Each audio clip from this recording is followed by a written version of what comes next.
How to use your new lip gloss making kit from DIY Kit Creations. First, add about 1 tablespoon of gel base to the mixing bowl. Using the provided scoops, add your choice of pigment powders.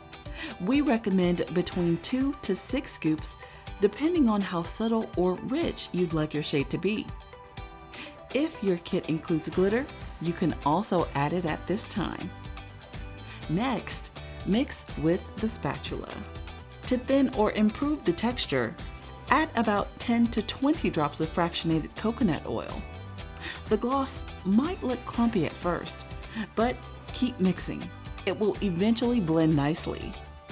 Using one of the syringes, draw your lip gloss until the syringe is mostly filled. Carefully insert the filled syringe into an empty lip gloss tube. Gently dispense the gloss while slowly removing the syringe as the tube fills. Repeat this step until the gloss is about 1/4 of an inch below the silver ring. Insert the small stopper into the top of the tube, then screw in the cap and wand. Now, you're ready to show off your new custom shade with your family and friends.